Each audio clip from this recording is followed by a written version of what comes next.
Ada dualisme antara regulator dan operator yang salah dalam tata kelola bernegara saat ini, yaitu masalah BUMN jadi kementerian. BUMN itu korporasi operator, kementerian itu regulator. Kalau keduanya jadi satu, itu di atas monopoli perannya. Harusnya tidak akan pernah merugi, tetapi faktanya kok bisa rugi atau kok bisa hutangnya besar. Berikutnya saya juga nggak ngerti bagaimana bisa mengatakan hutang BUMN adalah hutang korporasi, yang dalam artian sederhana hutang swasta, bukan hutang negara. Padahal kementerian loh yang hutang. Contoh lain, kalau PLN bangkrut itu cross default, harusnya alias negara nanggung juga. Ngomong-ngomong, kalau hutang negara dan hutang BUMN digabungkan, jangan-jangan besar sekali hutang negara saat ini ya. Tapi untung sekarang dipisah, walaupun seharusnya digabungkan. Jadi ke depan bagaimana agar negara kita ini aman? Ke depan adalah kementerian BUMN itu sebaiknya dibubarkan. BUMN tidak lagi di bawah kementerian. Nggak perlu ada satpam untuk buka pintu pejabat dan segala macam aktivitas pejabat lepas sambut ala birokrasi. BUMN jadi perusahaan holding, pakai aturan seperti aturan perusahaan, undang-undang PT, pertanggungjawaban hanya terhadap pemegang saham. Tidak perlu undang-undang keuangan negara sebagai aturan baku untuk para eksekutif perusahaan BUMN, seperti halnya pembukuan di kementerian. Bisa lebih leluasa dalam mengembangkan usaha tanpa ketakutan yang berlebihan. Tidak ada lagi ancaman pasal merugikan keuangan negara. Para eksekutif itu bisa berlindung sepenuhnya pada undang-undang perseroan terbatas atau PT, seperti perusahaan swasta pada umumnya. Kita jadi bisa bersaing seru dengan swasta. Mereka cukup berbekal pada persetujuan RUPS, Rapat Umum Pemegang Saham. Itulah lembaga tertinggi dalam sebuah perusahaan. Begitu RUPS sudah menyetujui, maka ini menjadi tindakan aksi korporasi. Tidak akan lagi dikenakan undang-undang keuangan negara. Tidak akan lagi kesalahan prosedur tender itu ini mengganggu kita. Dan titipan pejabat atau anggota dewan yang terhormat yang suka nitip proyek semua pakai RUPS. Mereka tidak mempan dan tidak bisa mengendalikan BUMN saat ini. Selama RUPS sudah menyetujui, langsung dijalankan. Ini akan jadi sejarah baru. Semua berkompetisi sehat. BUMN sejajar kompetisinya dengan swasta dan ini akan mengurangi beban APBN. Sungguh, hal ini sejalan dengan keputusan MK bahwa anak sapi bukan sapi. Atau pernyataan kemarin di mana Mahkamah Konstitusi sewaktu ditanya apakah Mandiri Syariah anak Bank Mandiri itu BUMN, maka diputuskan oleh MK bukan BUMN. Yang dimaksud MK adalah dalam bahasa gampangnya anak BUMN bukan BUMN. Ya sekalian aja BUMN-nya bukan sapi. Lah kan anaknya anak sapi bukan sapi.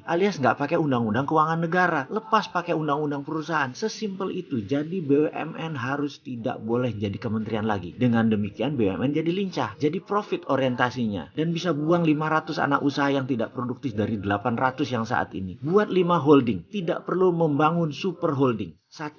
Holding keuangan, 2. Holding SDM, 3. Holding perkebunan, 4. Holding digital telekomunikasi, dan sekali lagi tidak perlu buat super holding, cukup saja holding. Sisanya dibuatkan BUMN holding aneka usaha sebagai holding kelima. Buang BUMN yang tidak produktif. Bayangkan dalam 5 tahun ini tumbuh nggak karu-karuan, anak cucu cicit BUMN ada 500 kali. Tutup aja itu semua, nggak ada gunanya. Nah, kemudian urusan BI dan BUMN ini itu bisa segera dijalankan kalau si Sontoloyo ini yang pegang mandat. Kalau sekarang kan belum. Kalau sekarang BUMN aja yang ditebas, bukan kementerian. Yang BI jangan ditebas jadi dirjen moneter.